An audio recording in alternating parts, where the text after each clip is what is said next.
भारतीय reserve bank यानी RBI ने 2000 रुपए के नोटों को सर्कुलेशन से बाहर करने का ऐलान किया है।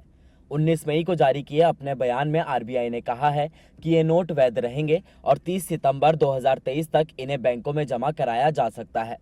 आरबीआई ने कहा है कि लोग 2000 के नोट अपने बैंक खाते में जमा कर सकते हैं या किसी भी बैंक की शाखा में जाकर अपने नोट बदलवा सकते हैं।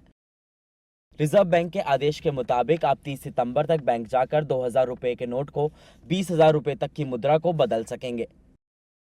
आरबीआई के नोटबंदी के फैसले पर कांग्रेस समेत विपक्षी दलों के नेता मोदी सरकार पर हमला बोल रहे हैं, तो वहीं बीजेपी के मंत्री और नेता इसे सही वक्त पर सही फैसला बता रहे हैं। ये नोटबंदी नहीं बल्कि नोट बदली है। यह काले धन पर दूसरा सर्जिकल स्ट्राइक है। देखिए 2018 से ही 2000 के नोट की छपाई बंद पड़ी थी।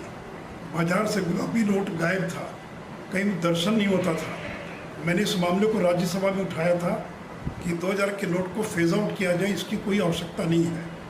अगर अमेरिका, यूरोप जैसी दुनिया की सबसे बड़ी अर्थव्यवस्था, वहाँ सबसे बड़ा डिनोमिनेशन 100 रुपये का डॉलर है, 100 डॉलर या 100 पाउंड या 100 यूरो है, तो भारत में फिर 2000 के नोट की आवश्यकता क्या है।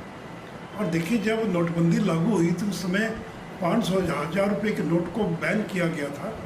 तत्काल लोगों को मुद्रा की आवश्यकता थी और 500,000 का नोट तत्काल छाप कर देना संभव नहीं था, तो इसलिए 2000 का नोट तात्कालिक राहत के रूप में लाया गया था। एक तरफ जहां बीजेपी के नेता इस नोटबंदी का फायदा गिना रहे हैं और इस काले धन के खिलाफ दूसरा बड़ा एक्शन बता रहे हैं, तो वहीं कांग्रेस केंद्र सरकार को घेरे में लेकर कह रही है कि जब नोटबंदी करनी ही थी तो इसे लाए ही क्यों। मोदी जी ने 500 और 1000 रुपए के नोट को डिमोनेटाइज कर दिया था, मतलब प्रतिबंधित कर दिया था। यह अलग बात है कि 99% प्रतिबंधित पैसा बैंकों के पास वापस आ गया। 16,000 करोड़ रुपए मात्र आरबीआई के पास नहीं आए। लेकिन चौंकाने वाली बात यह है कि नई करेंसी छापने में ही 21,000 करोड़ रुपए खर्चा हो गए और एटीएम रिकैलिब्रेशन अलग से करना पड़ा। तो इससे मिला क्या? आपको समझाती हूं इससे क्या मिला।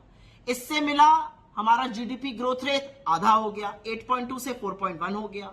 35 लाख नौकरियां तो तुरंत नष्ट हो गई।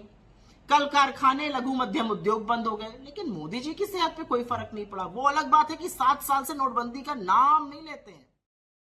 तो उधर आरबीआई के इस फैसले के बाद दिल्ली के मुख्यमंत्री अरविंद केजरीवाल ने भी बीजेपी पर निशाना साधा है और ट्वीट कर लिखा, पहले बोले 2000 का नोट लाने से भ्रष्टाचार बंद होगा, अब बोल रहे हैं 2000 का नोट बंद करने से भ्रष्टाचार खत्म होगा।